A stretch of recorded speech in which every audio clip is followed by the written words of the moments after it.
Bismillahirrahmanirrahim.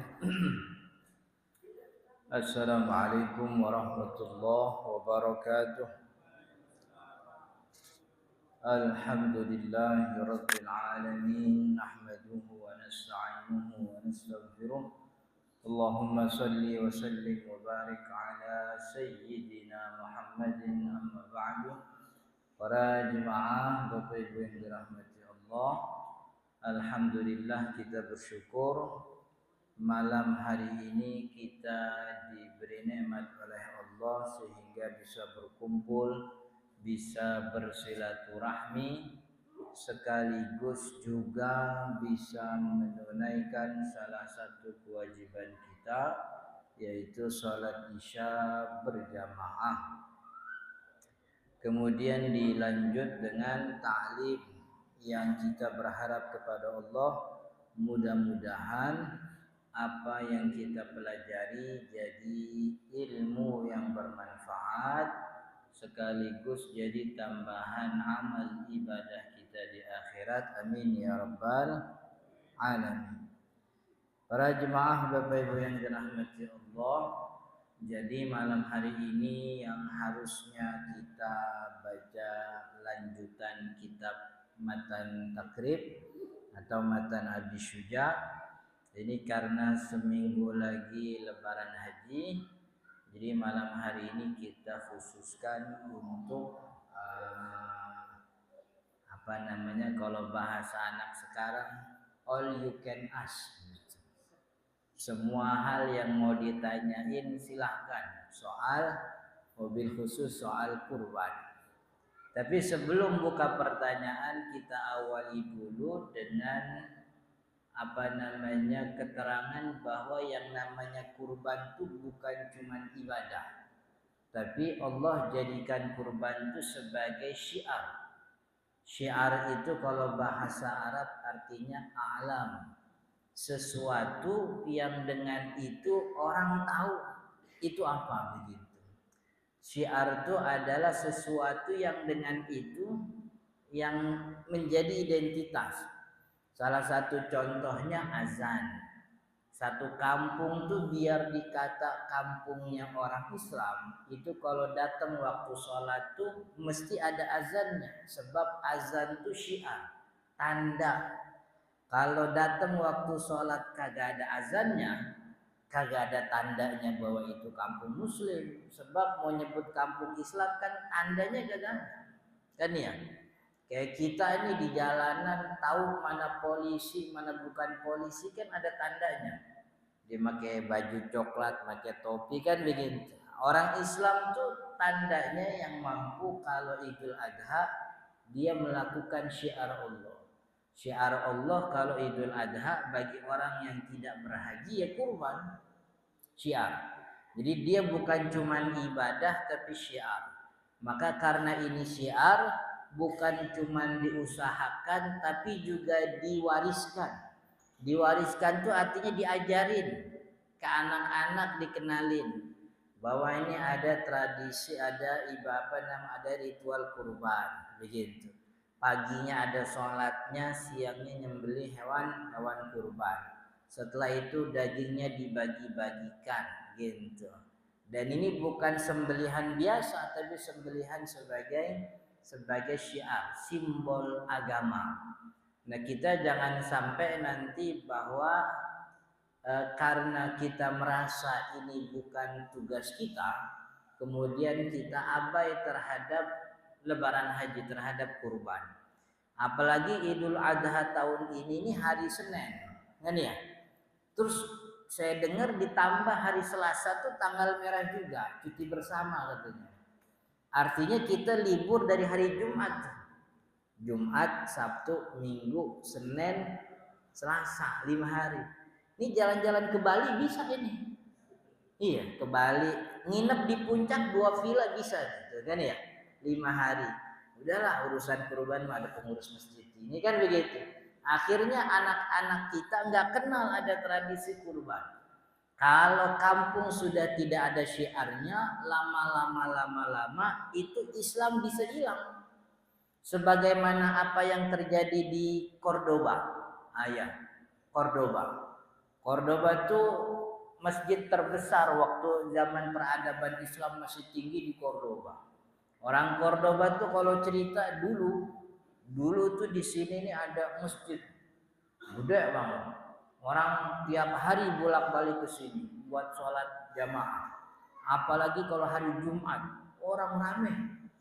Kata anaknya, kapan itu Pak? Dulu kapan Pak? Dulu banget pokoknya.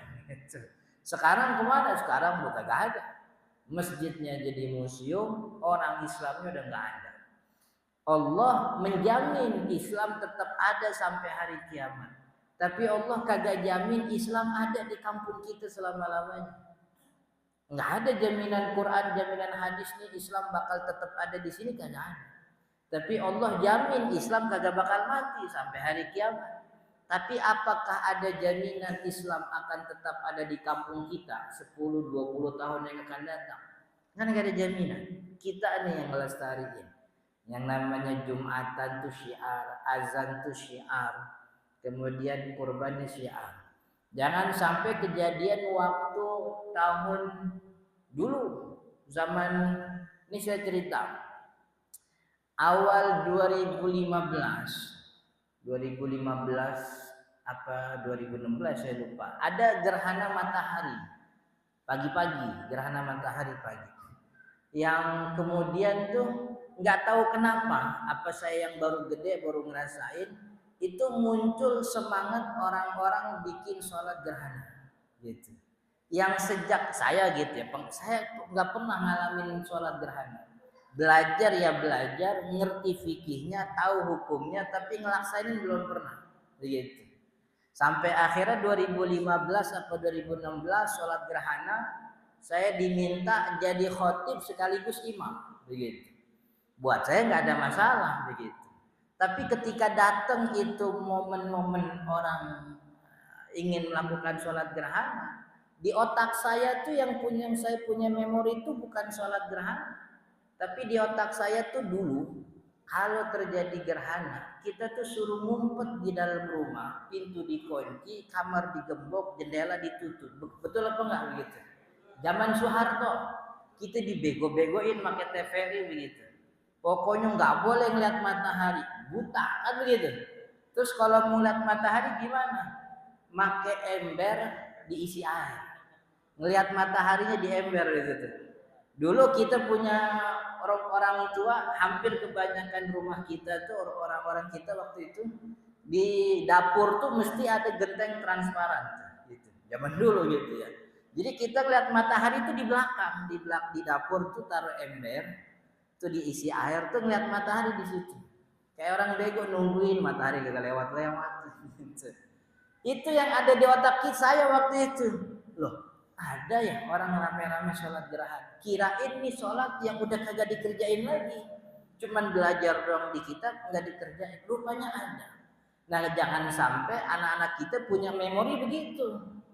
Ntar pas datang wayanya Idul Adha, kok rame-rame kambing apaan sih? Gitu dia nah. Umur 35 tahun masih nanya, ini kenapa ada rame-rame tukang kambing ya? Gitu. Emang kenapa? Soalnya kalau udah mau dekat-dekat lebaran haji, biasanya papa udah booking hotel sono sini. Kita bakal nginep gitu. Itu biasanya jalan-jalan menjelang akhir pergantian semester kan gitu. Kan ya? Jadi jangan sampai ini kita anak-anak kita punya memori isinya tuh bukan syariat begitu. Kalau tahun baru isinya tuh petasan. Tahun baru tuh trompet. Coba kalau tahun baru yang diingat sama anak kita ikut pengajian. Minimal kita selamatan barang keluarga. Begitu. Habis itu ya makan-makan. Cuman yang kita ingat didahului dengan adanya zikir, baca Al-Quran. Kan begitu memorinya. Tapi kalau anak kita, wah tahun baru nih. Ayah udah booking hotel apa belum? Nah gitu yang ditanyain. Gitu. Tahun baru tuh. Kan ya. Jadi ini maksud saya ini bukan cuma sekedar ibadah, ini syiar. Makanya yang namanya kurban itu waktu yang afdolnya tuh duha. Sebab waktu duha tuh waktu yang paling bagus untuk orang biar pada lihat. Gitu. Namanya syiar. Yang namanya syiar kudu diliatin. Gitu. Makanya kalau motong malam boleh apa enggak? Boleh, enggak apa-apa. Cuman enggak bagus. Sebab syiarnya kagak ada. Udahnya kagak ada yang liatin. Kalau motong malam tuh repot, kagak ada yang nyesetin. Orang udah pada tidur soalnya kan begitu. Kalau pagi kan orang banyak gitu. Jadi ini syiar. Jadi kalau kita ngelihat ibadah ini sebagai syiar, maka ini bukan ibadah sembarangan gitu. Itu sebagai apa namanya mukaddimah. Kemudian masih banyak waktu nih buat tanya jawab. Kalau ada yang mau ditanya soal kurban, silahkan. Siapa yang mau nanya duluan? Pengurus punya soal, punya pertanyaan nggak?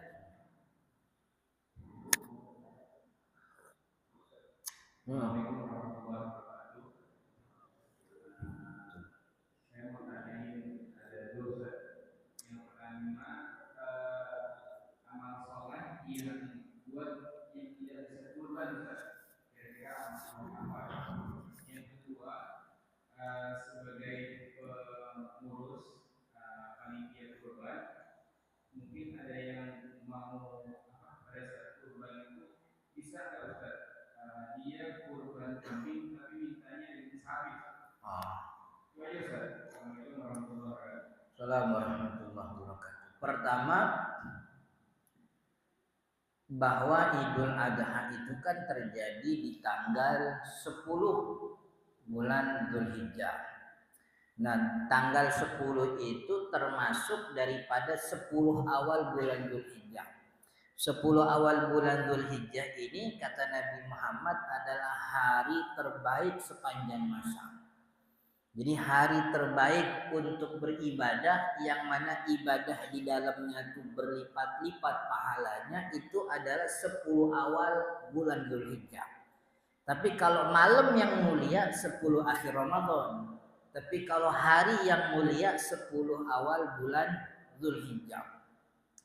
Nabi Muhammad bilang tuh tidaklah ada amal ibadah yang nilainya lebih baik dan lebih dicintai Allah dibanding 10 awal Dzulhijjah. Lalu ada sahabat yang nanya, ya Rasulullah, walal jihad fi sabilillah. Itu masih lebih baik daripada jihad di jalan Allah. Walal jihad fi sabilillah. Masih lebih baik. Jihad masih kalah sama ibadah di 10 awal ini. Begitu. Illa kecuali kata Nabi Muhammad, illa rajulun yakhruju bi nafsihi wa malihi wa lam yarja' min dzalika bi syai'in. Kecuali ada orang yang keluar dari rumahnya jihad di jalan Allah, make badannya, make duitnya dia sumbangin buat beli senjata, buat akomodasi perang, buat bekal peperangan dan semacamnya, dan orang ini kagak balik lagi ke rumahnya, hartanya kagak balik lagi, duitnya nggak balik lagi, badannya juga udah nggak balik lagi, artinya mati syahid. Jadi ibadah di 10 awal bulan Dzulhijjah ini udah tanggal 2 sekarang, udah maghrib. Sabtu tanggal 1, sekarang kan jatuhnya udah minggu nih, udah malam. Tanggal 2 Dzulhijjah. Ini ibadah yang nilainya mirip kayak mati syahid pahalanya. Coba bayangin, kita megang senapan aja gak pernah. Kan ya? Ikut perang, kagak ada perang zaman kita, kan begitu. Dengar petasan aja kadang-kadang takut gitu. Nggak pernah ikut perang, megang senjata nggak pernah, ngelihat tentara juga dengerin, sama petasan takut, tapi kita bisa dapat pahala mati syahid. Orang yang mati syahid itu pahalanya kagak ada kecuali surga, kan begitu. Maka ibadah mulia itu ada di 10 awal bulan Dzulhijjah. Lalu apa yang mesti dilakukan bagi orang ibadah afdol nih di 10 awal Dzulhijjah bagi orang yang nggak punya duit buat kurban, nggak juga pergi haji? Maka yang paling afdol tentu pertama memperbanyak zikir. Kata Nabi Muhammad, fa'aksiru minhut takbir. Perbanyak di dalam 10 awal itu takbir, Allahu Akbar, wa tahlil, la ilaha illallah, wa tasbih dan juga tasbih. takbir, tahlil, tasbih, wa tahmid dan juga alhamdulillah. Jadi takbir Allahu Akbar, la ilaha illallah, kemudian tasbih subhanallah, tahmid alhamdulillah. Nah, 4 jenis doa ini terkumpul dalam zikir yang biasa kita baca. Subhanallah, walhamdulillah, wala ilaha illallah, Allahu Akbar. Ulang aja begitu, subhanallah. Yang namanya zikir tuh ibadah yang kagak kudu make wudu, nggak perlu wudu, nggak perlu tohar. Dalam keadaan orang berhadas kecil bahkan berhadas besar pun orang boleh berzikir. Cuman kurang afdol. Kalau hadas besar kurang afdol. Maksudnya tidak sangat dianjurkan kalau lagi habis nyampur. Habis campur kan junub. Mau mandi kamar mandinya masih dipakai gitu sama bini. Takutnya kalau mandi bareng kagak beres-beres nih junub kan gitu. Udah tunggu aja di luar. Nunggunya pakai apa nih? Daripada nggak ngapain zikir aja sih. Tapi kan masih junub. Nah, biar hilang itu kemakruhan, wudu aja. Wudu sekedar untuk menghilangkan kemakruhan. Subhanallah, bersihin kemaluannya wudu subhanallah alhamdulillah wa la ilaha illallah. Itu yang paling afdal. Jadi pertama zikir. Yang kedua yang dilakukan untuk mendapatkan kemuliaan 10 awalnya selain dia berkurban adalah puasa. Puasanya tanggal berapa Ustaz? Puasanya boleh hari tanggal 2, tanggal 3, pokoknya 1 sampai 9 kalau puasa kan ya. 1 Dzulhijjah sampai 9 Dzulhijjah. 1 boleh, tanggal 2 boleh, tanggal 3 boleh, tanggal 4 sampai tanggal 9. Nah, puasa yang 9 hari paling afdolnya puasa Arafah. Paling afdolnya. Jadi puasa sunnahnya 9 hari itu boleh, bukannya boleh malah dianjurin. Cuman yang paling afdol itu puasa tanggal 9. Berarti kalau tanggal 9 itu sekarang hari Ahad. Sabtu tanggal 8, Ahad tanggal 9. Ini sebelum nanti kaget, nanti ada perbedaan kita. Sepertinya akan terjadi perbedaan dengan pemerintah Arab Saudi di mana wukuf itu diselenggarakan. Di Arab Saudi itu wukuf kayaknya kira-kiranya tanggal 15 hari Sabtu. Iya. Ahadnya udah lebaran gitu. Tapi kita gak ada masalah. Sebab kita puasa itu puasa tanggal 9. Bukan puasa ngikutin ibadah Arafah wukuf bukan. Jadi puasa tanggal 9. Nah, untuk tahu tanggal 9 apa tanggal 10 mesti tahu tanggal 1. Siapa yang nentuin tanggal 1? Yang nentuin tanggal 1 itu orang yang punya kuasa, pemerintah. Sebab mereka lah yang menentukan awal bulan Hijriah dengan matlah. Matlah itu tempat ngeker matahari, tempat ngeker bulan, matlah. Dan matlahnya Indonesia sama Saudi kadang-kadang berbeda, gitu. Maka bisa jadi terjadi perbedaan. Kalau gitu gimana? Ngikutin tempat kita aja. Kata pemerintah kita punya badan hisab ru'yah tanggal 1 hari Sabtu. Ya udah hari Sabtu berarti tanggal Sabtu. Sebab matlahnya tempat ngeker kita tuh emang nunjukin tanggal 1-nya tuh hari Sabtu. Sedangkan negara lain tempat ngekernya beda. Dan perbedaan tempat ngeker tuh bukan sesuatu yang aneh. Biasa-biasa aja.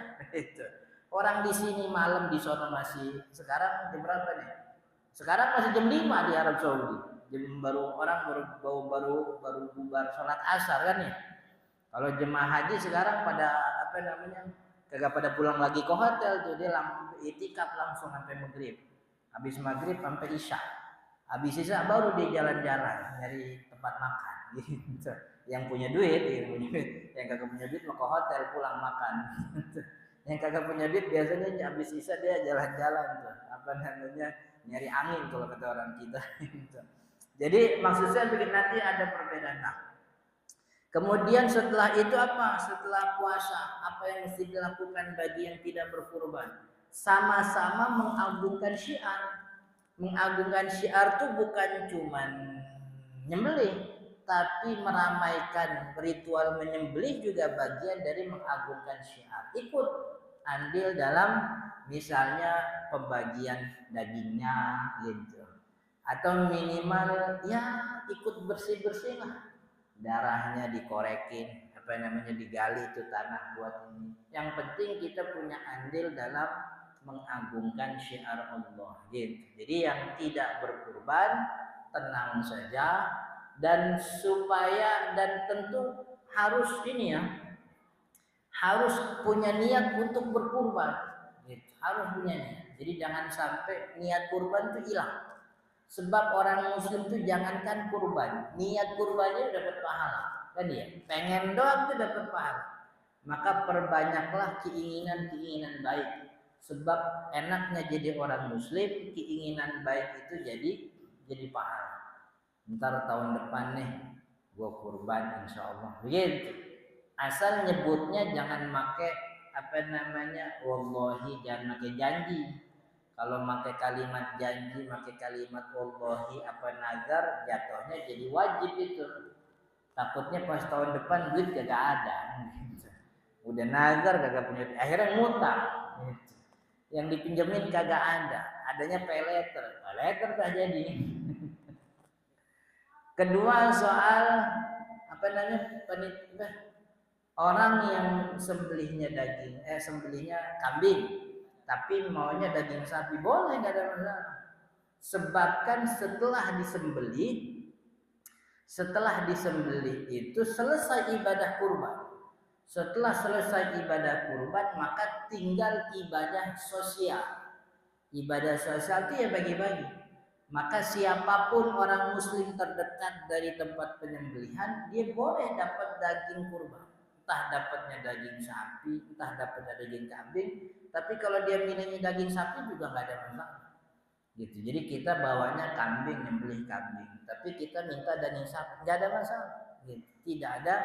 Artinya urusan bagi-bagi daging itu tidak pernah ada aturan yang kudu. Gitu. Kata syariat harus enggak.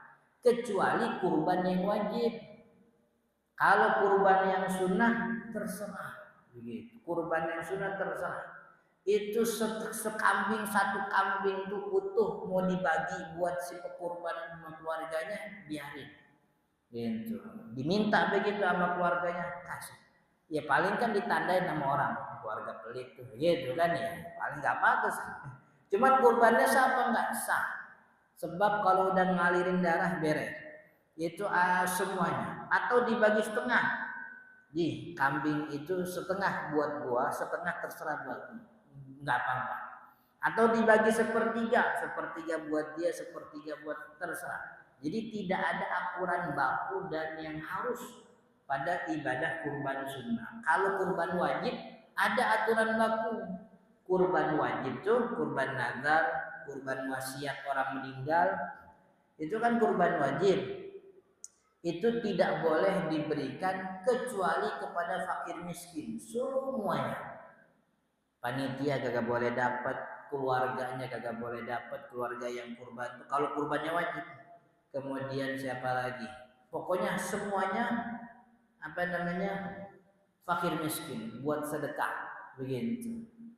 Jadi kali itunya torpedonya buat gua nggak boleh juga.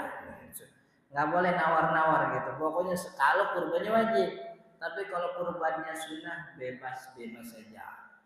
Cuman dilihat nih kalau kita emang bagiin, kan emang yang repot tuh di Indonesia doang emang bagi kurban pakai ada kupon. di mana kayak gitu. Yang kita kudu konsekuen nih jadi panitia. Kalau kita bikin kupon 200, maka pastiin 200 tuh ada plastiknya. Gitu. Maksudnya ada jatahnya. Jangan sampai kita ngeluarin kupon 200 kita nggak pernah bisa nyampe 200, akhirnya disisain mulu buat panitia. Jangan tuh buat panitia mulu, dibikin kupon 200 tapi 200 kagak nyampe. Sebenarnya nyampe 200 semuanya buat panitia. Jadi kudu konsekuen nih. Kalau ngeluarin kupon 100 harus ada. Begitu. Itu kudu akur apa enggak? nggak kudu akur. Harus yang ada satu plastik, ada yang sekilo, ada yang sekilo setengah, ada yang lebih dikit, kagak dosa, gitu, kagak dosa. Ya cuman kan kita menghindari orang ini untuk tidak bersuuzon sama panitia, kan ya? Makanya ditakar-takerin begitu. Sebenarnya nggak ada. Jadi tidak ada aturan kudu. Saya kalau ngomong kayak gini jadi kagak enak nih, takutnya apa namanya? Saya tuh bagi saya, alhamdulillah sepanjang tahun ini saya diberi kemampuan. Maksudnya kagak kudu nungguin daging kesembelihan kurban. Saya bisa beli sendiri daging gitu. Jadi buat saya mah kagak ngoyo-ngoyo amat. Ada panitia ngambil banyak terserah. Ada orang minta terserah. Ada orang terserah gitu. Jadi buat saya tuh ini kita ibadah buat ibadah. Jadi kagak usah ngarepin balik. Terus kalau dikasih kagak usah marah-marah. Segitu dikasih udah terima, alhamdulillah. Kita ini punya kemampuan, alhamdulillah dikasih banyak rezeki oleh Allah. Tiba makan daging kita bisa makan di restoran mana. Daging kita beli itu ke apa namanya ke Indomaret, ke Carrefour mana gitu. Orang-orang tetangga kita yang kurang mampu kan mungkin kagak bisa di ke Indomaret. Ke Indomaret numpang ngadem doang, nggak belanja apa-apa kan gitu. Nah orang kayak gitu tuh, jadi kitanya udah nyantai aja gitu, nggak dapet tenang aja gue punya duit begitu. Dan itu yang kita kudu tanemin sama anak-anak kita, sama istri kita. Kagak usah apa namanya perebutan ngambil kupon, kagak usah anak-anak ngambil. Itu kan anak-anak tuh kalau apa namanya takbiran di rumah saya tuh takbiran anak-anak tuh dapat kupon. Syaratnya ikut apa namanya? Ikut pawai. Jadi ikut pawai itu dapat kupon, dapat snack. Itu di kupon. Dia nggak usah di kupon kata saya gitu, kasih orang aja. Ntar kalau mau snack ntar kita beli ke Indomaret. Gitu. Jadi supaya ngajarin kita punya anak, kita punya keluarga itu jangan kebangetan minta sama orang begitu. Yang kayak gitu juga itu. Dan kalau kita punya apa namanya, dan ternyata tuh makin kitanya lepas gitu, ternyata makin banyak daging. makin kita udah nggak terlalu ngurus, dia yang datang masih daging lah. Allah wala pagi ada yang ngasih, siang ada yang ngasih, sore ada yang ngasih. Malah ada orang, Pak mohon maaf, rumahnya Ustadz Jarkasi mana ya? Lah saya Ustadz Jarkasi, oh ini Pak, ini bos daging sapi dari Masjid Anu kata begitu. Malam sampai datang lagi begitu. Jadi sejaknya kita lepas itu kemauan terhadap yang begitu itu, jadi malah makin banyak datang rezeki. Apa namanya kalau soal daging begitu. Makanya tidak apa namanya. Jadi perlu diketahui juga bagi kita semua bahwa kurban itu selesai ibadahnya ketika dialirkan darah. Ini kita yang kurban nih. Selesai ketika dialirkan darah, dah beres. Allah udah dapat itu kurban kita. Allah akan balas nanti kurban kita dengan hikmahnya.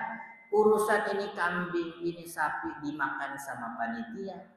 Apa dikasih buat si fulan, apa dikasih buat fulan, kita kagak ada tanggungan apa-apa. Ibadah kita udah beres. Ibadah kita udah beres. Nanti kalau kita dapatnya sapi, alhamdulillah. Dapatnya kambing juga boleh, nggak ada masalah. Kalau minta ditukar sama sapi juga nggak ada masalah. Yang penting jangan minta-minta. Kita udah dikasih rezeki banyak sama Allah. Masa iya tibang daging segitu kita masih ngerebut punya orang begitu. Jadi apa namanya? Jangan apa istilahnya, pokoknya selesai itu dialirkan darah, selesai ibadahnya, kemudian daging dibagikan sesuai dengan kemaslahatan yang ada. Kalau emang fakir miskinnya banyak, fakir miskin aja diduluin begitu. Oke? Ada lagi?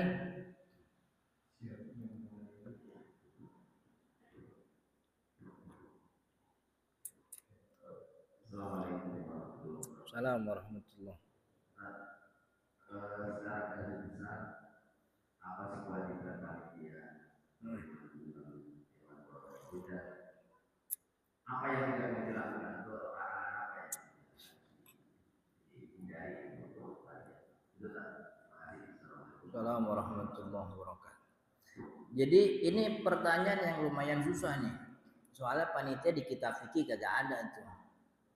Kagak ada di kitab fikih panitia. Dulu juga Nabi Muhammad kagak ada orang pada ngumpulin kambing ke Nabawi begitu. Rame-rame datang ke Nabawi. Nabi, ini kambing saya buat tar Idul Adha saya taruh sini ya. Kagak ada. Jadi kalau mau dibilang bid'ah, memang bid'ah beneran tuh panitia itu sebenarnya. Jadi makanya saya nggak tahu ya, ini bingung cuman saya doang gitu, apa ustadz lain juga sama. Sebab kita nyari rujukan ke kitab fikih buat panitia ini nggak ada. Cuman satu ada riwayat bahwa ternyata dulu Nabi Muhammad SAW itu pernah nyembelih 100 ekor unta. Dalam satu riwayat 100 ekor unta, beliau nyembelih sendiri kira-kira 34 ekor sampai 39 ekor. Kira-kira gitu. Sisanya 63 sampai 67 ekor itu diserahkan kepada Sayyidina Ali. Nah, riwayat Sayyidina Ali bilang, amarani Rasulullah sallallahu alaihi wasallam an akum bi badanihi wa atasaddaqa bi ruhumiha wa alla u'tiyal jazzara min luhumiha. Ada 3 kewajiban yang disebut oleh Sayyidina Ali. Jadi Sayyidina Ali ini kalau kita bisa bilang panitianya Nabi. Dulu Nabi Muhammad nyembelih 100 ekor kemudian diserahin kepada Sayyidina Ali. Yang disebutkan oleh Sayyidina Ali ada 3. Yaqumu alal badani, yaqumu ala badanihi, ngurusin itu untanya. Diurusin itu maksudnya ya dijagain biar kagak cacat begitu.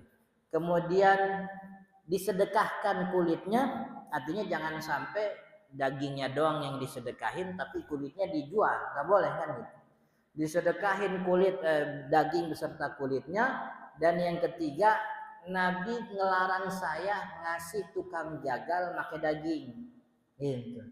Makanya seluruh ulama sepakat tukang jagal tidak boleh dikasih daging sembelihan. Kenapa nggak boleh dikasih daging sembelihan?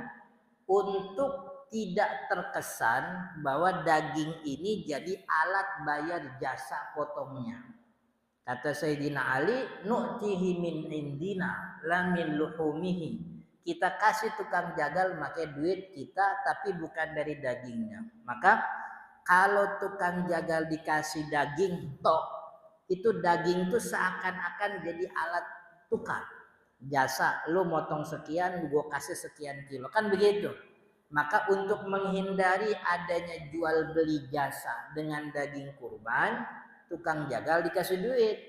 Setelah dia dikasih duit, dia mau ngambil daging 1 kilo, 2 kilo, mau ngambil palanya, mau ngambil kakinya, mau ngambil torpedonya, terserah.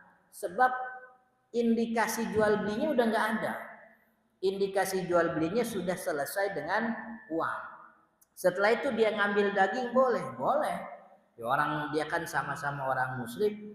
Kurban itu kan jangankan muslim, orang non muslim boleh dapat daging kurban. Kan begitu. Maka karena dia orang muslim setempat ya boleh dapat daging. Cuman jangan jadi alat bayar.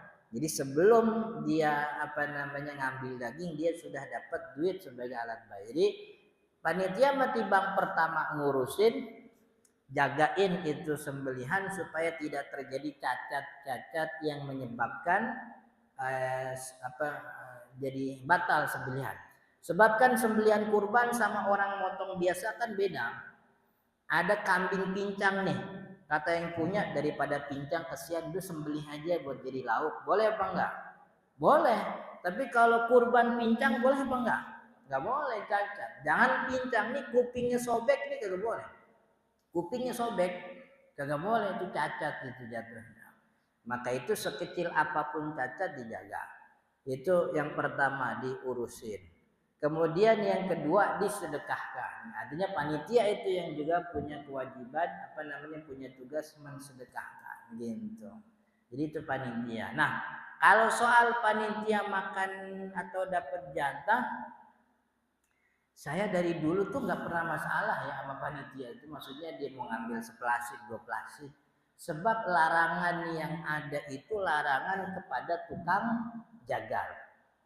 Jadi tukang jagal dilarang tuh dapat daging sebab ini jangan sampai jadi alat bayar kesannya. Maka kasih duit gitu. Kalau timbang megangin tali gitu sama dorongin sapi biar jatuh mah bukan tukang jagal namanya. Tukang jagal tuh yang motong, yang bikin si sapi dari hidup jadi mati itu tukang jagal. Kalau tukang dorong, tukang narik mah enggak. Gitu. Nah, cuman panitia harus menghindari anggapan dia dapat lebih sebab capeknya. Harus menghindari pikiran itu. Sebab kalau dia punya pikiran, dia berhak mendapat lebih atas capeknya, itu seakan-akan dia menjual jasa kepanitiaan dan dibayarnya pakai daging. Kan itu dilarang, nggak boleh. Maka kalau buat saya nih dapat lebih nggak apa-apa, cuman jangan mikir kalau ente harus dapat lebih sebab ente capek, jangan gitu. Aneh dapat lebih emang rezeki aneh kan begitu, nggak pernah ngarep juga dalam hati minta lebih kan gitu. Emang aneh kan kurban kagak kurban emang pengurus masjid kan gitu. Idul ada apa idul ada kagak ada emang di masjid krianya begitu. Kalau kita punya pikiran, punya perasaan gue bakal dapat lebih sebab gue kan panitia. Nah, berarti terjadi jual beli akhirnya tuh seakan-akan kita tuh sedang menjual jasa kepanitiaan kita dan dibayar pakai daging.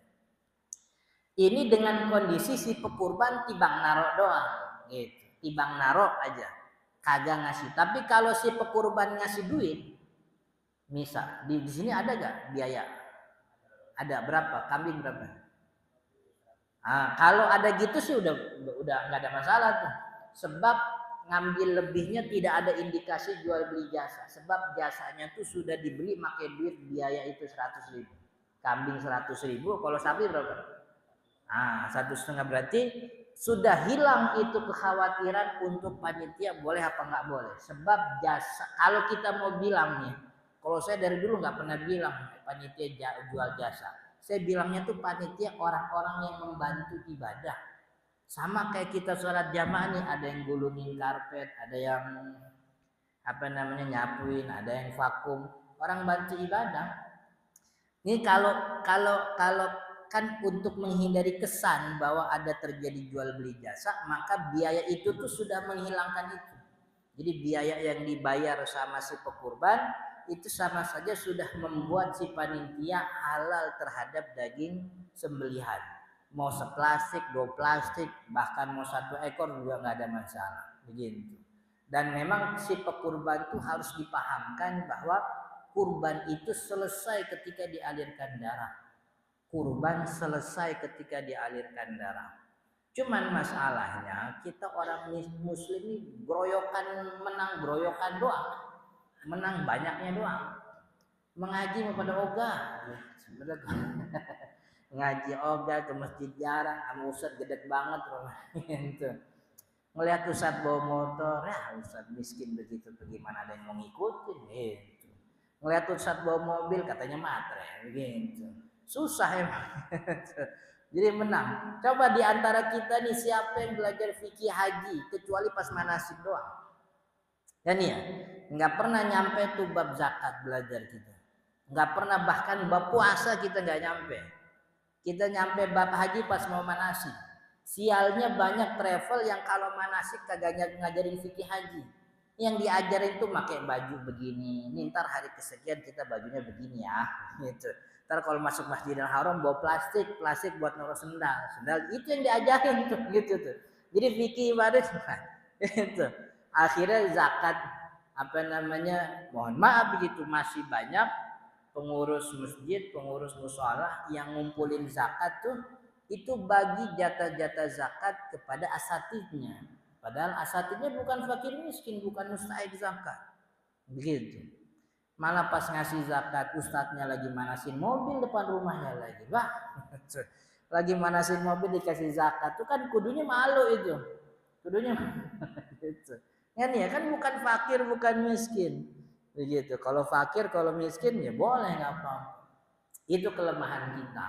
Jadi maka itu dipahamin juga kepada masyarakat bahwa kurban kita selesai ketika dialirkan darahnya beres. Gitu. ini daging balik apa nggak balik ke rumah ente, pahala mah kagak bakal nyasar. Pahala kagak dikasih alamat juga kagak bakal nyasar. Tenang aja, tenang aja. Gitu. Cuman ya kita ini sebagai orang yang diberi amanah, kita fotoin dah, kita fotoin, kita dokumentasi. Makanya ada penyebutan nama sebelum motong. Yang di kita fikir kan kagak disebutin nih, kudu ngucapin ini dari fulan-fulan. Itu kan karena kita jadi panitia, namanya disebutin, nggak disebutin juga nggak apa-apa kan begitu. Jadi tugas panitia yang disebutkan oleh Sayyidina Ali, ngurusin, bagi-bagiin, sama jangan kasih tukang jagal kecuali dengan uangnya begitu. Oke? Ada lagi? Soal apa namanya kurban?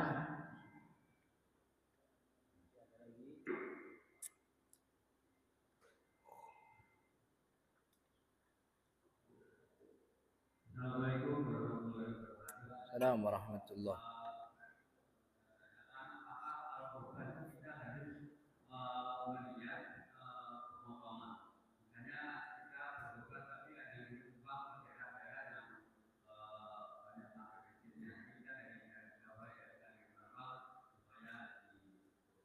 Maksudnya motongnya sekalian di sononya gitu. Oh. Iya.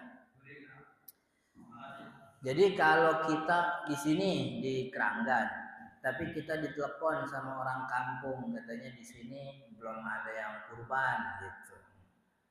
Masyarakatnya belum pada punya duit. Kita mau nyumbang nih, kita mau beli kambing buat masyarakat di situ, kurban di situ. Kalau pertanyaan boleh, boleh, nggak ada masalah. Sebab ibadah kurban itu ibadah yang boleh diwakilkan. Kayak kita ngasih ke panitia itu kan juga sebagai perwakilan gitu. Apa namanya bagi kurban di daerah jauh. Cuman memang ada beberapa sunnah kurban yang terlewat akhirnya. Apa salah satu contohnya? Salah satu contohnya itu adalah menyaksikan disembelih itu kan sunnah. Kita ini kan sunnahnya kita motong sendiri, itu udah kelewat tuh. Yang kedua, kalau kita gagal motong sendiri, sunnahnya kita nonton, kita liatin kambing kita sendiri, itu udah kelewat, udah nggak juga, kan begitu. Kemudian yang ketiga, kita juga makan dari sembelihan kita, walaupun cuma 1-3 suapan sekepal begitu. Itu kelewat juga tuh kalau kita motongnya di kampung yang jauh. Jadi kalau ditanyanya sah ya sah, cuman ada beberapa keutamaan yang kita lewatkan begitu. Walaupun memang kalau belakangan nih yang saya lihat ada beberapa asatid yang melihat dari sisi kemaslahatan bahwa biar ada beberapa keutamaan yang tidak dilewatkan, tapi kemaslahatannya jauh lebih utama kalau kita serahkan kepada muslim-muslim di daerah terpencil jauh gitu. Artinya kalau dari sisi keutamaan pribadi kita nggak dapat nih sunnah-sunnah, tapi daripada kemaslahatan sosial ini pahalanya besar. Iya, pahalanya besar dan mungkin bisa menandingi keutamaan yang kita lewatkan itu. Coba kalau bahasa orang Betawi itu Ustadz lagi ngegedein hati orang yang mau kurban di kampung. Tapi emang benar juga itu. Ada kuota secara maslahat, memang itu maslahatnya besar. Sebab kalau kita di sini udah kebanyakan, di kampung belum. Maka insya Allah itu keutamaan yang kita lewatkan di sini itu ditambal dengan keutamaan atas maslahat yang dirasakan oleh muslim yang jauh. Jadi pada intinya kita mewakilkan kurban itu tidak ada masalah. Begitu. Oke? Ada lagi? Mana? Assalamualaikum warahmatullahi. Mungkin kalau boleh nama di misalnya korban plastik. Ya. Satu lagi kan mungkin niatnya tidak dari untung, tapi karena ada anak memperbolehkan biasanya panitia mencari untung sekalian pada proses Mencari untungnya dari apa maksudnya? Dari kan kadang ada untuk pelajaran menyiapkan lalu dia mereka menjual uang. Tapi kita harusnya setelah ukuran kita sekian kilo, hasilnya sekian. Kita begitu pas dia mencari hewan ya, itu dia dapat yang murah. Tapi ketika dia masih situ, beruntung. Apakah boleh seperti itu? Gimana sih? Kok saya kagak paham? Baik, misalnya harganya di yang dipesankan atau yang diiklankan itu 310 kilo Ya. dengan nilai sekian juta. Jadi begitu pas mereka mengamankan panitia. Jadi begitu pas panitia mencari hewan dia dapat yang lebih murah. Nah, nilai kilonya sama. Nilai sama. Tapi kelebihan itu tidak diinfokan ke yang si murah. Apakah itu dikatakan di panitia itu atau diperbolehkan? Saya demikian. Iya, Assalamualaikum warahmatullahi wabarakatuh. Panitia ini tergantung di awal tuh dia itu bertindak sebagai apa. Kalau panitia sebagai apa yang kita sebut dengan istilah tukang dagang begitu. Tukang dagang boleh ngambil untung. Tapi kalau panitia sejak awal mengikrarkan diri sebagai wakil mah kagak boleh nyari untung. Maka kalau dia dikumpulin duit dapat katakanlah 40 juta, ketemu sapi yang 38 juta, 2 jutanya tuh kudu dilaporin ke orang yang mewakilkan uangnya gitu. Nih, Ji, kita dapat 38, sisanya 2 juta. Saran aneh sih 2 juta buat tukang jagal aja gitu misalnya. Karena kita wakil kagak boleh main-main, gak boleh ngacak-ngacak duit orang. Beda cerita kalau kita jual. Saya jualan nih, udah kumpulinnya duit, mau nyari yang berapa kilo begitu. Yang berapa kilo, terus kita bikin, karena kita jual kita bikin harga. Kalau yang sekian kilo sekian juta, yang sekian kilo sekian juta. Udah ketemu duitnya, berarti ente mesen yang 300 kilo ya, dicarilah 300 kilo. Dia dapat duit sekian juta, kemudian nyari yang lebih murah, kan emang tukang dagang. Dan tukang dagang emang nyari untung, ya boleh gitu. Kalau dari awal akadnya sebagai penjual gitu. Tapi kalau dari awal akadnya dia sebagai wakil, ya nggak mau, kudu dilaporin. Atau sejak awal dibikin, kita akan mencari sapi yang 300 kilo dengan estimasi harganya sekian juta. Kalau ada kelebihan dari apa yang dikumpulkan, maka itu akan jadi biaya potong misalnya. Dari awal dibikin, kalau gitu kan aman tuh, nggak ada masalah. Tapi kalau kagak ada omongan begitu, ya laporin. Gitu, dikumpulin di grup WhatsApp nih, sapi satu. Ji, kita dapat sapi yang sekian juta. Sisanya masih ada 4 juta begitu. 4 juta kalau dibalikin ke 7 orang dapat sekian-sekian. Apa paling bagus kalau kita jadi buat biaya ini aja operasional gitu. Insya Allah kalau kita omongin gitu, insya Allah yang lain ridho gitu. Insya Allah. Oke? Ada lagi? Pak Ji? Assalamualaikum warahmatullahi wabarakatuh.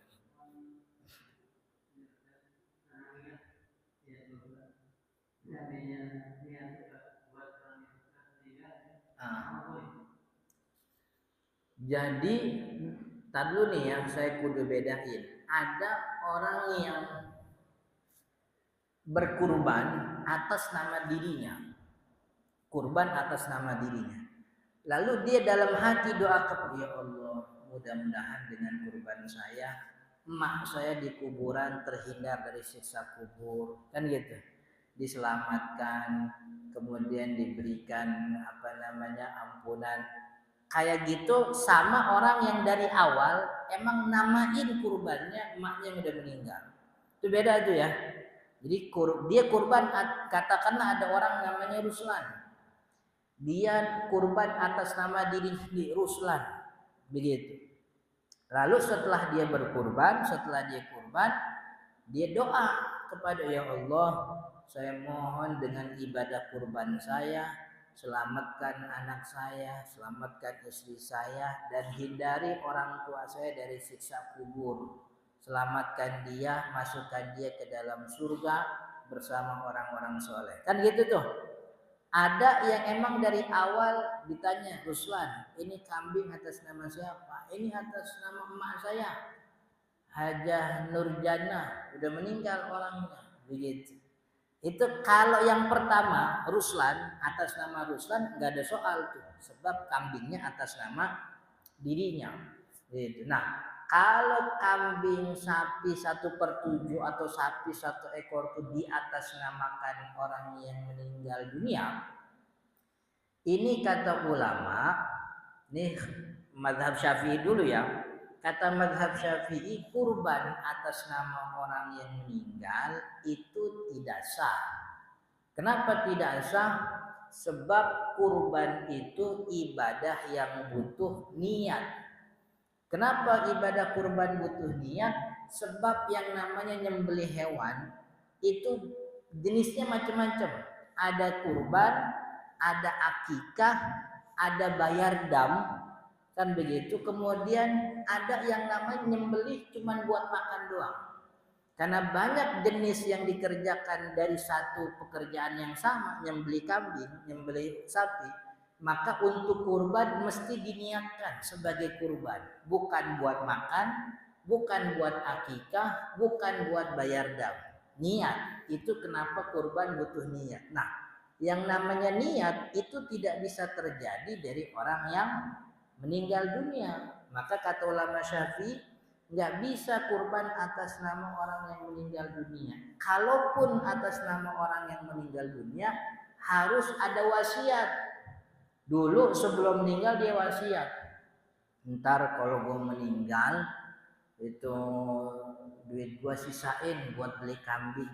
Gue dari kemarin belum sempat kurban, udah sekarang ada duit, romannya udah kagak lama nih umur, misalnya begitu. Di wasiat tuh, kalau wasiat wajib dikerjain. Maka ketika orang ini meninggal, datang musim haji, anak-anaknya wajib beli kambing, tentu dari harta warisan. Jadi warisannya diambil secukup untuk beli kambing, itu kemudian dijadiin kurban. Nah, kurbannya jadi wajib sebab wasiat. Atau yang kedua, nazar. Jadi orang kurban atas nama orang meninggal, pertama sebab wasiat, yang kedua nazar. Nazar tuh dia nazar, saya nazar depan anak-anaknya, dia bilang, ini papa nazar nih, nanti kalau kakak lulus SMPTN, pokoknya papa mau kurban kambing yang beratnya 50 kilo misalnya, disebutin tuh. Nah, maka setelah tercapai itu manzurnya, yang dinazarkan itu tercapai, itu lulus SMPTN, wajibkan akhirnya jadi kurban. Tapi belum datang musim haji, orangnya meninggal dunia, maka anak-anaknya wajib beli kambing sesuai dengan yang disifati, itu 50 kilo, di atas namakan ayahnya. Nah, jadi kurban atas nama orang meninggal tidak sah kecuali kalau ada wasiat atau ada nazar. Mazhab Syafi'i begitu bilangnya. Tapi kalau dalam pandangan mazhab yang lain selain mazhab Imam Syafi'i, katakanlah mazhab Imam Abi Hanifah kalau tidak salah, termasuk beberapa ulama Syafi'i juga ada, bahwa kurban itu termasuk bagian dari sedekah. Kalau sedekah atas nama orang meninggal boleh, maka kurban juga boleh gitu. Makanya kalau ada orang nih, kalau panitia nih datang ada orang korban atas nama orang yang sudah meninggal, tanya, emang bapaknya pernah wasiat? Enggak. Pernah nazar? Enggak. Ya saya mau ngasih nama aja atas nama bapak. Udah terima aja, kita mah panitia, tibang terima aja. Berarti ini ngikutin mazhab yang lain. Ini jatuhnya kurban sunnah berarti nih, gitu. Tapi kalau ditanya, ini atas nama bapaknya yang meninggal ya? Iya. Emang dulu bapaknya pernah wasiat? Wasiat sebelum meninggal dia wasiat katanya mau, berarti ini kurban wajib. karena ini kurban wajib, ini dipisahin dulu. Sebab yang namanya kurban wajib tidak boleh dimakan kurban, nggak boleh, panitia tidak boleh. Kurban wajib hanya untuk disedekahkan ke fakir miskin, begitu. Nah, masalahnya memang kambing sama sapi itu kalau apa dia wajib apa bukan wajib kagak ada warnanya, sama semua gitu.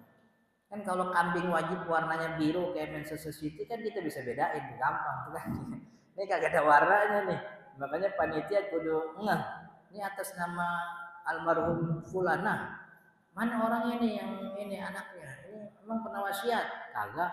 Pernah nazar? Kagak. Oh berarti kurban sunnah. Terusin gitu. Tapi kalau pernah wasiat, pernah nazar, pisahin. Jangan sampai ini daging dikasih ke keluarganya, dikasih ke yang lain gitu. Gitu, oke? Panitia tuh tugas tambahan berarti panitia tuh. Ada lagi?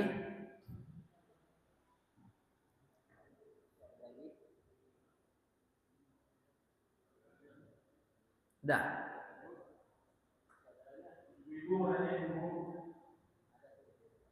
Ada ibu.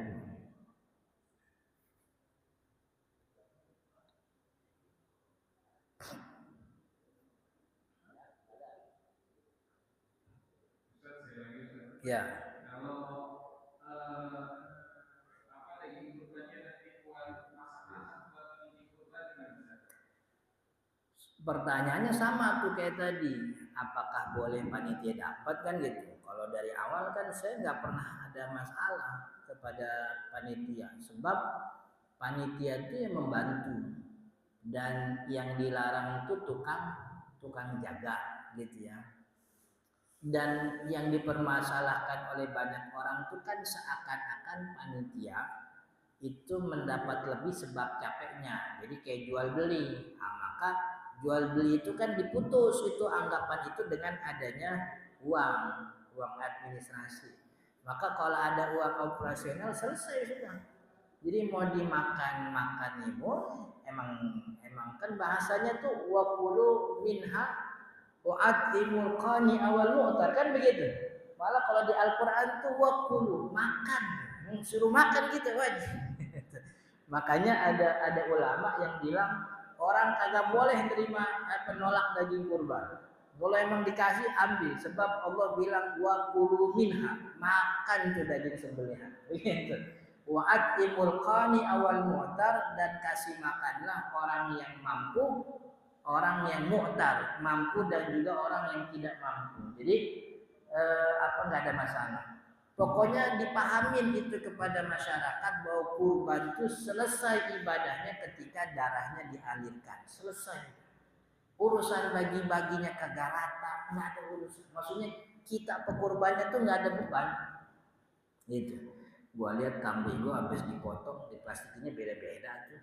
Ada yang sekilo, ada yang setengah kilo, kan tenang aja, pahalanya kagak nyasar, tenang. Oke,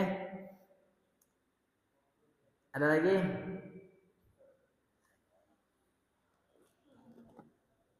Assalamualaikum warahmatullahi wabarakatuh. Ya. Kalau panitia, saya kira kita kalau kurban itu kan pasti ada panitia Ya. di masjid atau musola. Terkadang panitia itu kan ada seksi-seksinya, ada seksi pembelian, ada seksi pemotongan, distribusi dan lain sebagainya. Nah kadang-kadang ada seksi pembelian, ya kan, yang beli di satu tempat, ya kan, terus dengan harga sekian memang sesuai dengan harga yang disepakati sama panitia gitu. Ya. Tapi tiba-tiba setelah selesai apa itu kan, nah si penjualnya ini kasih fee ke ini ke yang beli itu kan, ke panitia seksi pembelian itu gimana hukumnya? Ya, terima kasih. Iya, kalau dilihat kayak tadi itu ya kembali kepada apa namanya akad di awal tadi. Kalau dia kalau panitia sebagai wakil, berarti kan fee itu tuh kan bahasa sederhananya itu diskon, cashback namanya. Cashback yang diberikan penjual atas pembelian. Kalau kita kagak beli dikasih gak tuh duit itu fee itu? Kagak. Kita dikasih gara-gara beli. Yang beli itu kita apa yang punya duit? Yang punya duit. Berarti itu mestinya fee-nya kemana tuh? Nah, yang punya duit gitu. Kalau kita akadnya wakil itu fee itu si punya duit. Maka tinggal laporin aja. Atau dari awal memang sudah ada kesepakatan bahwa setiap kelebihan ini dijadikan biaya operasional. Begitu. Tapi kalau kita dari awal emang kita jatuhnya penjual tukang dagang, ya itu emang punya kita jatuhnya. Ini kita jual, ayo Pak Haji jual, iya saya jual, harga sekian sekian sekian, ini fotonya begini, fotonya begini, fotonya begini. Itu kalau dalam bahasa muamalat namanya be salam. Jual beli kita kagak jual barangnya tapi jual spesifikasinya. Dan itu dibolehkan. Nih, kalau yang harga sekian kira-kira begini fotonya. Sekian kilo warnanya ini ada tanduknya dan seterusnya gitu. Emang kita jual. Kalau kita jual, kita datang ke bandar, kemudian ternyata bandarnya ngasih balik, ngasih cashback, ya berarti itu punya kita, sebab kita penjual. Tapi kalau kita ini wakil, maka cashback itu jatuhnya jadi milik si yang punya duit, ya. Maka kudu dibalikin, ya minimal ngasih tahu, gitu. Dan kayaknya si pekurban tuh kalau udah ngasih duit kayaknya nggak bakal minta balik dah. Cuman kita aja yang izin gitu, izin minta kelebihan ini dialihkan kepada apa namanya operasional begitu. Oke? Ada lagi? Assalamualaikum warahmatullahi wabarakatuh. Ini mau kita mau berbagi, cuman rasakan dulu ini belum akikah nih. Bisa nggak dalam satu niat satu kali itu kita berniat untuk 2 kali? Ya. Akikah dan kurban. Assalamualaikum warahmatullahi wabarakatuh. Jadi satu ibadah diniatin 2 ibadah, namanya tasyrikun niyah. Boleh apa enggak? Kalau diniatin antara kurban dan akikah boleh, tidak ada masalah. Mazhab Imam Syafi'i begitu. Sebab kurban dan akikah ibadahnya sama, sama-sama motong hewan ternak dan hukumnya sama-sama sunnah. Maka karena sama jenis ibadahnya, hukumnya juga tidak bertentangan, waktunya emang bareng. Maka bisa dibikin satu ibadah dengan 2 niat. Persis kayak orang masuk masjid pas beres azan. Akhirnya dia sholat qobliyah sekalian tahiyatul masjid, boleh apa enggak? Boleh. 2 ibadah yang sama jenisnya, sama hukumnya, waktunya barengan, dibarengin boleh. Tapi kalau dia nazar, udah nazar nih, pokoknya ntar kalau anak gue lulus, gue nazar, gue kurban, misalnya begitu. Maka kan kurbannya jadi wajib tuh.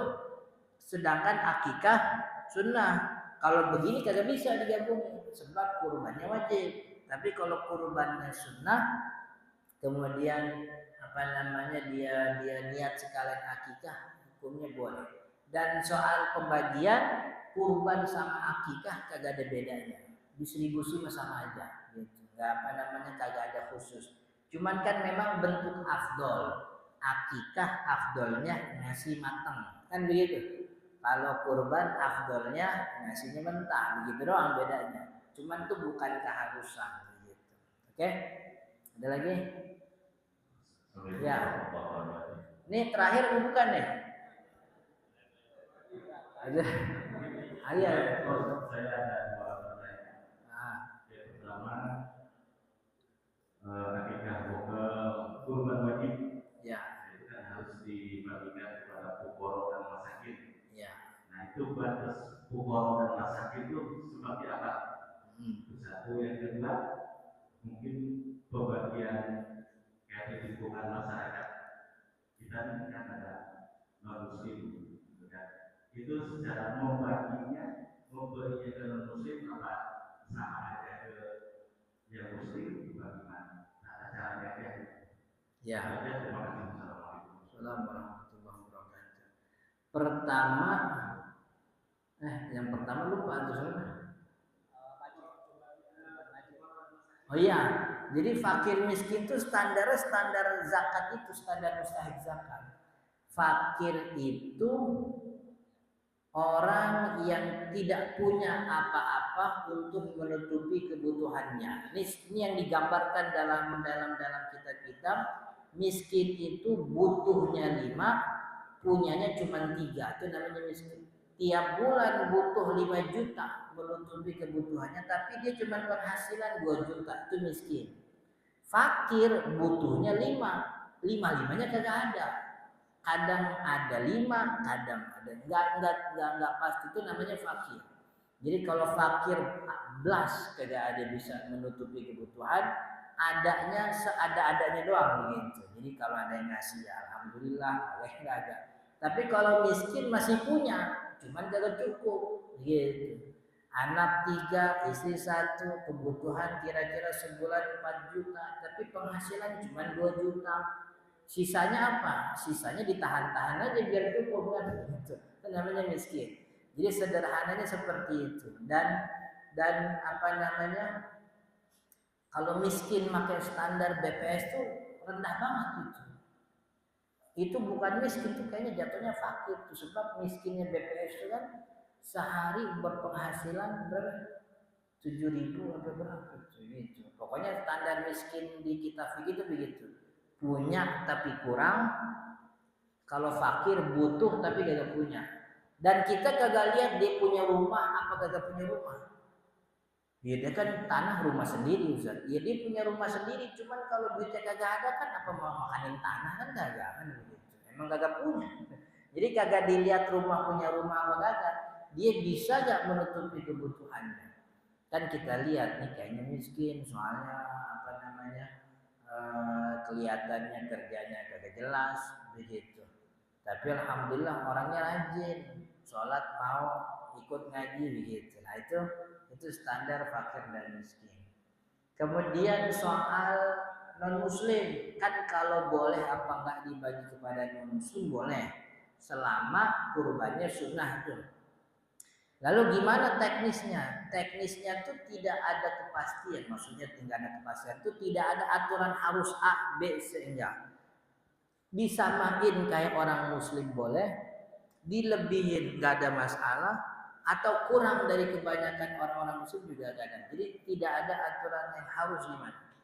Kalau saya sih nyaranin non muslim baginya rada banyakan begitu. Mudah-mudahan dengan adanya pembagian itu hatinya jadi tergerak gitu untuk bisa mau belajar dan seterusnya. Oke? Ada lagi? Ya. 2 lagi itu ya. Ya. Assalamualaikum warahmatullahi wabarakatuh. Di kebiasaan kita ini masing-masing siswa itu menyatakan diri sebagai panitia. Kemudian pengorbanannya lebih dekat karena panitia. Nah, artinya di situ tanggung jawab panitia belum ada di situ. Apakah pertanyaannya sejauh mana tanggung jawab seorang panitia setelah itu hewan diserahkan, maka harga entah itu ada atau sebab lain, tanggung jawabnya sejauh mana panitia itu yang pertama. Kemudian yang kedua, bahwa kepanitiaan ini pada umumnya di mana terutama di musola tempat saya, bahwa itu kan ada aturan. Kemudian diserahkan kepada panitia kemudian membelanjakan hewan. Nah, pada saat belanja akan jumlahnya kemudian di berapa ini memberikan sesuatu kepada kita. Anak punya jumlah banyak. Nah, dari diskon jumlah. Ya. Bentuknya dari sini. Ini hak siapa? Ya. Apa sih korban? Ini mohon penjelasan dulu. Ya.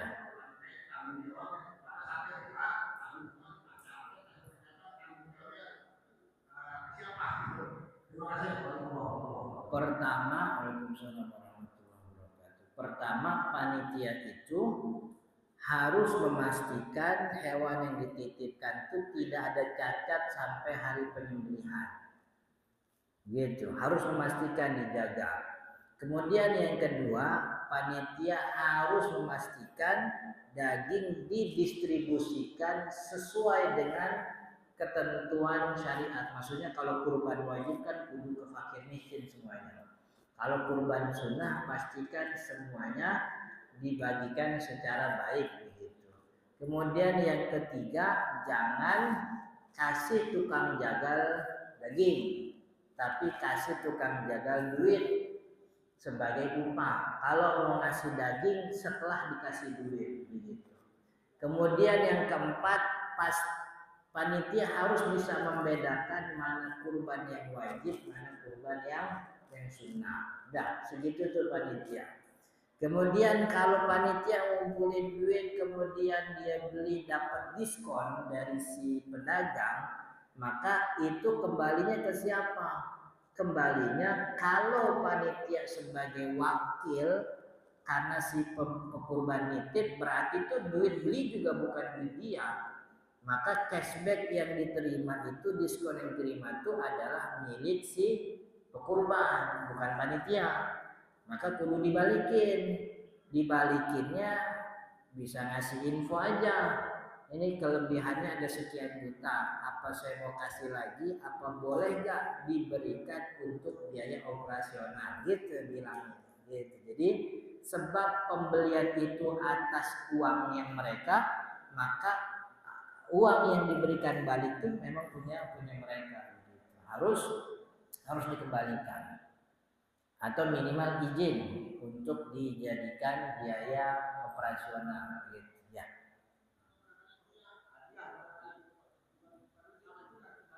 Iya, hadiah itu melekat pada pembelian. Pembelian itu tidak terjadi kalau kagak ada duit yang punya. Iya, maka itu hadiah itu adalah milik si pembeli. Panitia kan bukan pembeli, panitia itu dititipin beli. Gitu. Maka ini aslinya nih punya si pekurban. Gitu. Oke?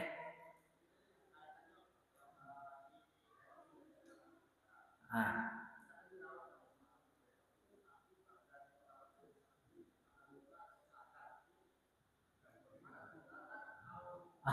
kalau ada yang cacat, ya. Kalau ada yang cacat karena akad nitip. Nitip itu dalam bahasa fikih namanya wadiah. Wadiah itu nitip. Kalau akadnya nitip tuh kagak pakai bayar. Itu namanya nitip. Kalau akadnya nitip kagak pakai bayar, maka panitia nggak tanggung jawab. Ini cacat ya cacat, balik ke pemilihnya. Tapi kalau akadnya bayar, naruh nih di sini, bayar apa enggak? Bayar. Kalau kambing 100.000, berarti ini bukan nitip jatuhnya. Namanya akad jasa. Dalam bahasa kitab namanya ijarah. Gitu. Kalau nitipnya, walaupun kita nyebutnya nitip, kan kayak nitip helm, kan penitipan helm bayar juga gitu. Itu akadnya tuh bukan titip tuh, bukan wadiah, itu namanya ijarah. Ijarah itu bayar. Kalau ijarah tuh tanggung jawabnya pindah ke yang dititipi. Berarti kalau ini cacat, panitia tanggung jawab. Sebab akadnya ijarah, bukan penitipan. Jadi penitipan tuh gak pakai bayar namanya ijarah. Tergantung, kalau musola enggak, kita mah enggak bayar, kita emang enggak pakai bayar dan kita enggak jual beli deh gitu. Ya berarti enggak tanggung jawabnya ke pekurban. Tapi kalau si pekurban bayar, itu berarti namanya akadnya ijarah. Maka tanggung jawab panitia gitu. Oke? Satu lagi. Udah. Mainnya sini.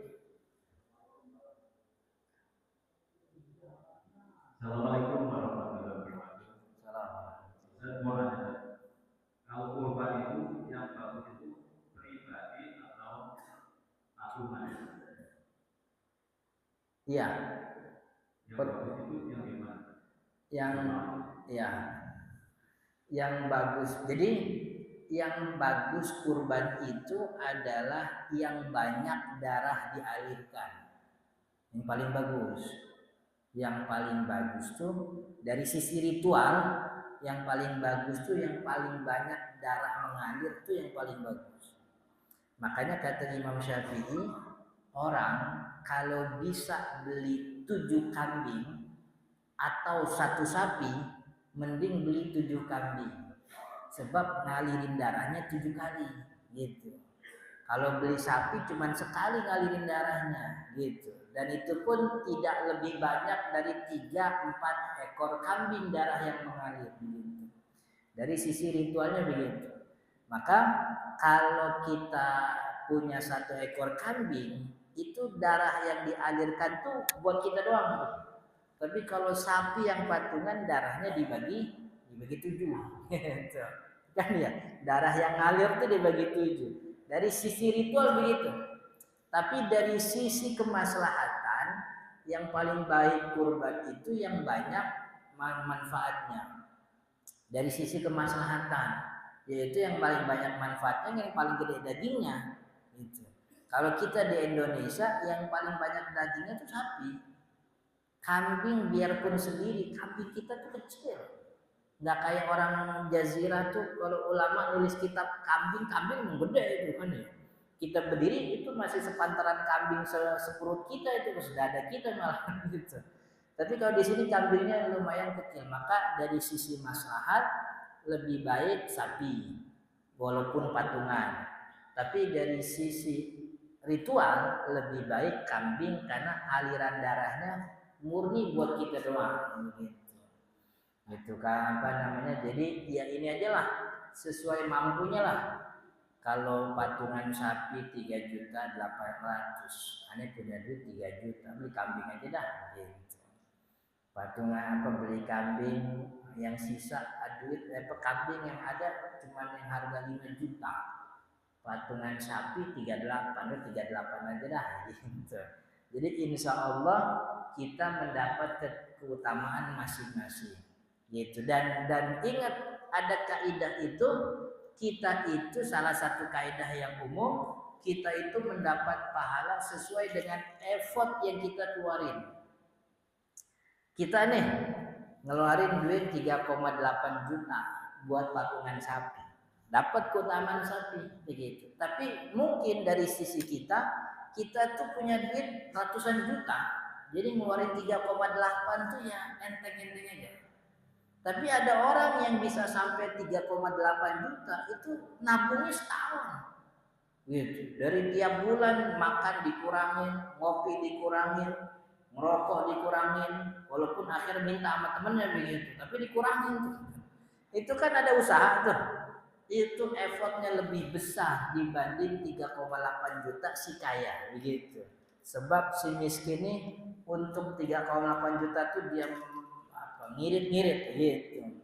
Tapi pada intinya semua yang kita keluarkan buat korban insya Allah baik di sisi Allah Subhanahu wa taala. Oke?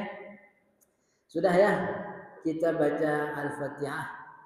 Mudah-mudahan apa yang kita pelajari jadi ilmu yang bermanfaat. Kita doakan orang-orang keluarga kita, tetangga kita yang pergi haji tahun ini diberikan kesehatan oleh Allah, dimudahkan untuk menunaikan segala manasik hajinya, dari yang rukun, fardu juga yang sunnahnya. Kemudian kita semua mudah-mudahan Allah berkahi harta kita yang kita keluarkan untuk kurban, dan mudah-mudahan Allah mampukan kita untuk bisa berkurban setiap tahunnya. Al-Fatihah. A'udzu billahi minasyaitonir rajim. Bismillahirrahmanirrahim. Alhamdulillahirabbil alamin. Arrahmanir rahim. Maliki yaumiddin. Iyyaka na'budu wa iyyaka nasta'in. Ihdinas siratal mustaqim. Siratal ladzina an'amta 'alaihim ghairil maghdubi 'alaihim waladdallin. Amin. Allahumma shalli 'ala sayyidina Muhammad wa 'ala ali sayyidina Muhammad.